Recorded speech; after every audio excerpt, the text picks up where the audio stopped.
तो हेलो दोस्तों, कैसे हैं आप सभी। आशा है बहुत अच्छे होंगे। और दोस्तों, आज की वीडियो में आपको समझाने वाला हूं पास्ट टेंस। तो पास्ट टेंस में आज हम चर्चा करेंगे, और पास्ट टेंस में सबसे पहला प्रकार होता है पास्ट इंडिफिनिट टेंस। तो देखते हैं इसमें दोस्तों हम आगे।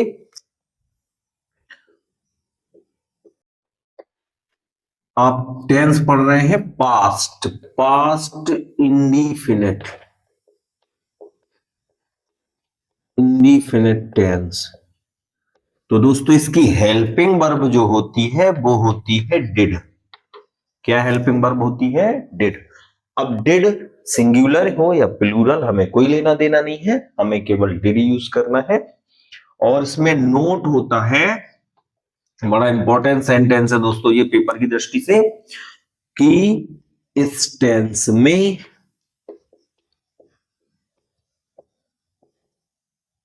इस टेंस के सिंपल वाक्य में, थोड़ी इस टेंस के सिंपल वाक्य में डिड का प्रयोग नहीं होता है।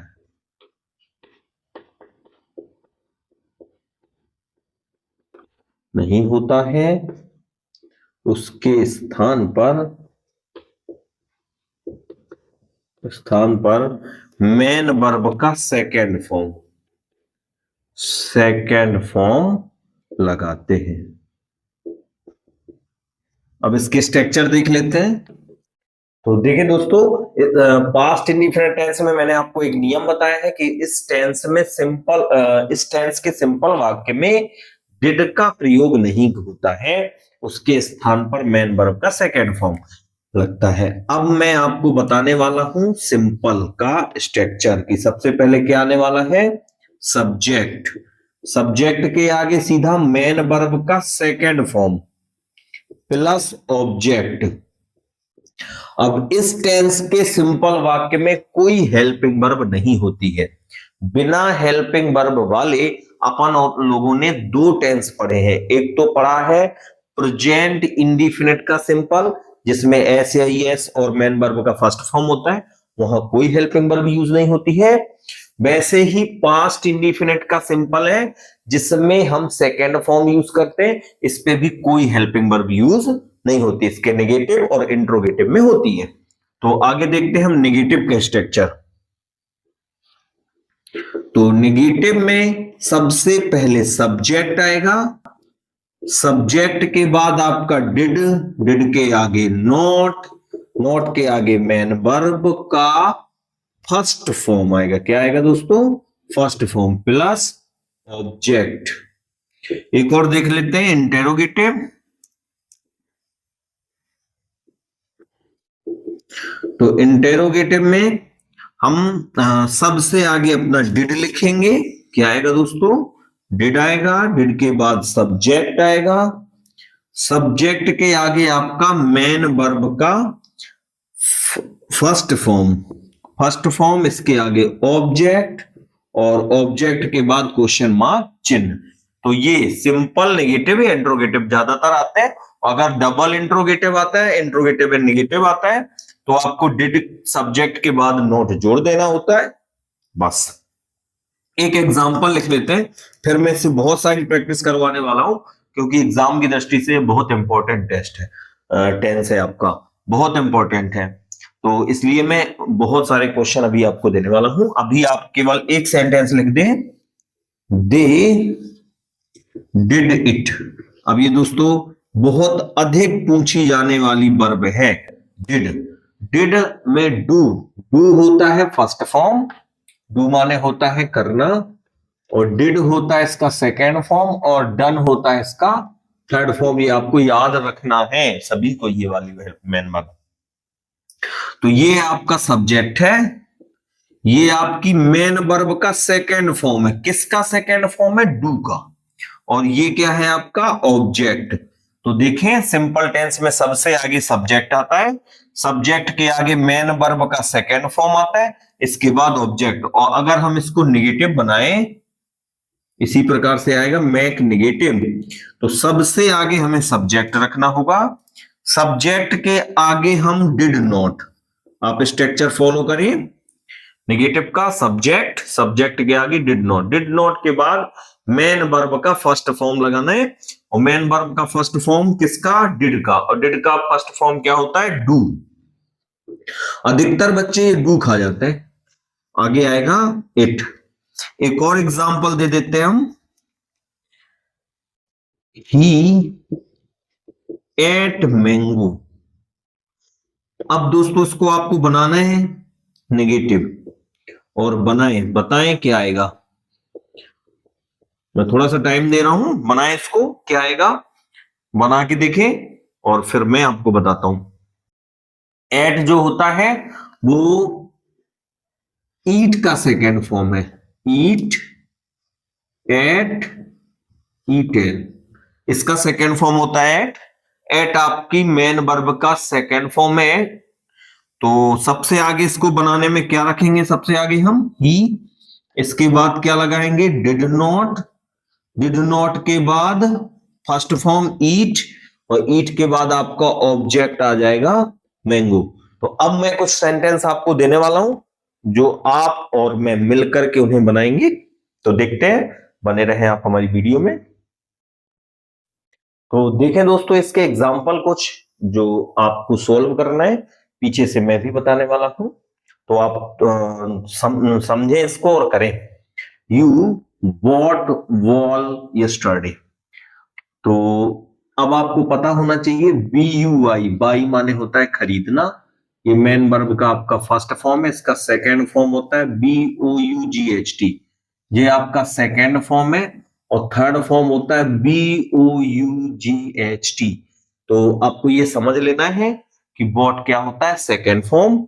और सेकेंड फॉर्म है तो ये टेंस आपका जाएगा पास्ट इंडिफिनिट टेंस। और अगर हम इसको नेगेटिव बनाएं तो डिड लगाएंगे और नॉट लगाएंगे। तो देखें इसका क्या बनने वाला है। You did not.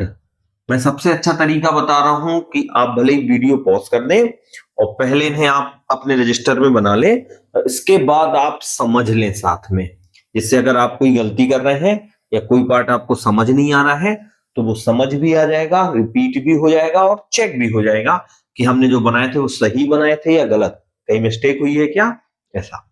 तो देखें यू डिड नॉट।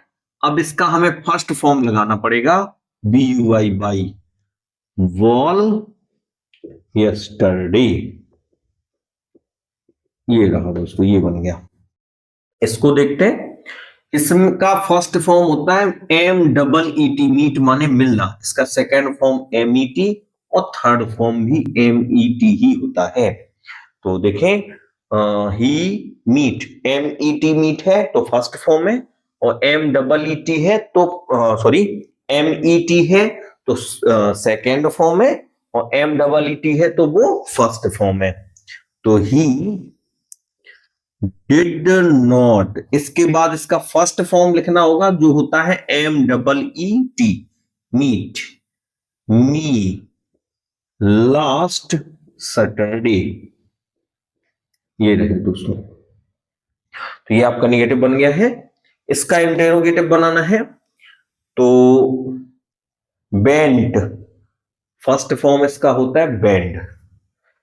तो देखें इंटेरोगेटिव में हमें डिड सबसे आगे लगाना रहेगा।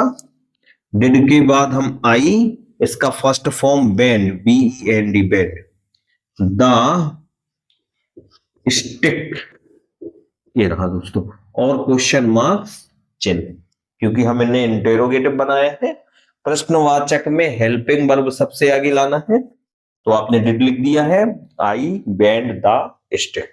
अब आगे बढ़ते हैं दोस्तों। ये वाला सेंटेंस, इसको भी आपको इंटेरोगेटिव चेंज करना है। तो गेट माने पाना, GET गेट, गेट का ही सेकेंड फॉर्म है। तो इसमें भी इंटेरोगेटिव बनाना है तो सबसे आगे आपका डिड आ जाएगा, फिर यू आ जाएगा, फिर GET गेट आ प्राइज, ये पूरा बनेगा क्वेश्चन मार्क चिन्ह। इसमें देखें ये ब्रिंग होता है, इसका फर्स्ट फॉर्म BRING, ब्रिंग, ये बहुत आता है, ब्रिंग आता है, वॉट आता है, डिड आता है। ऐसे आपको तो रट के रखना ही पड़ेगा, चाहे आप 11th आप 10th बोर्ड देने वाले हो, चाहे आप 12th बोर्ड देने वाले हो, ध्यान रहे।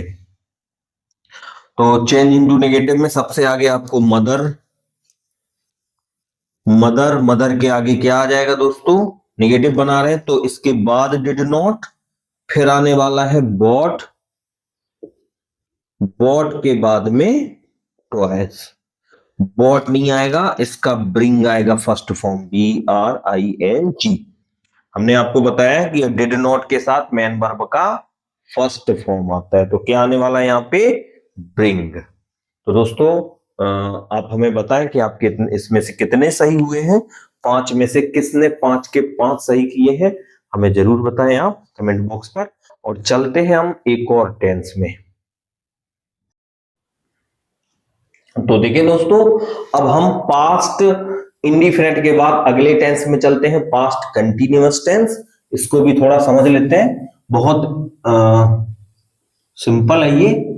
Present, past continuous, sorry, past continuous tense.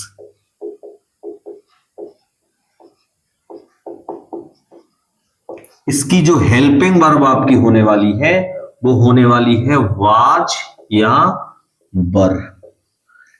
इसमें आपका नोट होने वाला है कि सिंगुलर सब्जेक्ट में, सिंगुलर सब्जेक्ट में क्या लगता है, वाज, और प्लूरल सब्जेक्ट में, प्लूरल सब्जेक्ट में वर लगाते हैं। शॉर्टकट में लिखा है दोस्तों, सिंगुलर सब्जेक्ट के साथ आप क्या लगाएंगे, वाच, और प्लूरल सब्जेक्ट के साथ आप क्या लगाएंगे, वर। तो अब आगे बढ़ते हैं।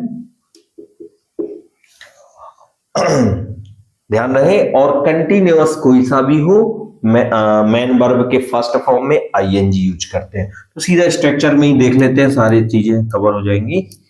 तो सिंपल का आप जब स्ट्रक्चर बनाएंगे तो आप बनाएंगे सब्जेक्ट, सब्जेक्ट के आगे होने वाला है वाज या वर, वाज वर के बाद मेन वर्ब का फर्स्ट फॉर्म, इसमें आपका आ जाएगा ING, ING के आगे आ जाएगा आपका ऑब्जेक्ट। अगर हम नेगेटिव बनाएं तो क्या होने वाला है, सबसे आगे आपका वही सब्जेक्ट आएगा, सब्जेक्ट के आगे वाज या वर, इसमें आपका नॉट और आ जाएगा, इसके बाद आपका मेन वर्ब का फर्स्ट फॉर्म ING, और लास्ट में क्या होने वाला है, ऑब्जेक्ट। आपको ये स्ट्रक्चर जरूर याद हो गए होंगे, तो आप पहले से भी बना सकते हो। और इंटेरोगेटिव, इंटेरोगेटिव में सबसे आगे आपका वाज या वर आएगा, सबसे आगे हेल्पिंग वर्ब कर दो तो इंटेरोगेटिव बन जाते हैं। इसके बाद आपका सब्जेक्ट, सब्जेक्ट में, सब्जेक्ट के बाद आपका मेन वर्ब का फर्स्ट फॉर्म, मेन वर्ब के फर्स्ट फॉर्म के साथ आपका ING, ऑब्जेक्ट और क्वेश्चन मार्क चिन्ह। अब देखें दोस्तों, इसका एक एग्जांपल देख लेते हैं। ही was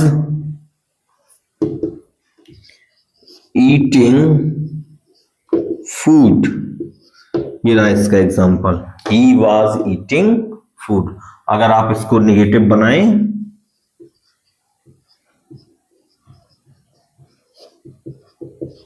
अगर आप इसकी नेगेटिव बनाते हैं तो क्या करना पड़ेगा, वाज के बाद नॉट लगाना पड़ेगा।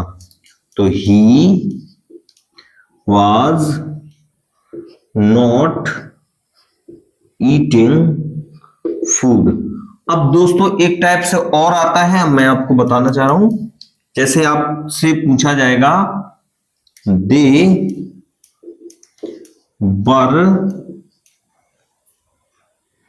they were doing their work। अब इसमें आपसे कहेगा चेंज इनटू पास्ट सिंपल।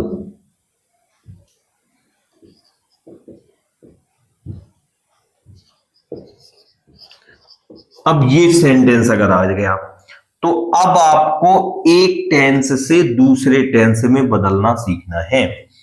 अगर दे के बाद बर आया है तो आप समझ गए कि पास्ट कंटिन्यूअस टेंस है, और पास्ट सिंपल कहते हैं आपका पास्ट इंडिफिनिट का सिंपल बनाना है पास्ट सिंपल में। तो इसको बनाते हैं। तो अभी अभी अपन ने पास्ट सिंपल पढ़ा है।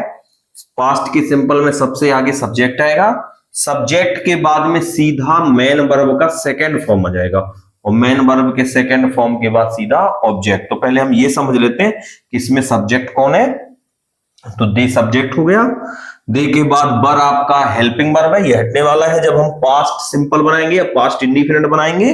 इसके बाद इसका सेकंड फॉर्म होने वाला है, बर के साथ आईएनजी आता है तो आईएनजी भी हट जाएगा, और ये पूरा का पूरा आपका देयर वर्क ऑब्जेक्ट है। तो देखें इसका आंसर क्या बनेगा। तो दे सीधा सेकंड फॉर्म बताएं तो डू का सेकंड फॉर्म अभी अभी बताया था डिड, और इसके बाद आपका आ जाएगा देयर और वर्क। तो दोस्तों ये रहा आपका पास्ट कंटिन्यूअस टेंस। और जो आपके डाउट हो, जो समस्या हो, आप हमें कमेंट बॉक्स पर जरूर बताएं, और आगे आप वीडियो में आगे की वीडियो में बने रहें। साथ में यदि आप हमारे नए मेहमान हैं तो आप हमारे चैनल को सब्सक्राइब जरूर कर लें, और वीडियो को लाइक फिर ज्यादा से ज्यादा लोग किया करें।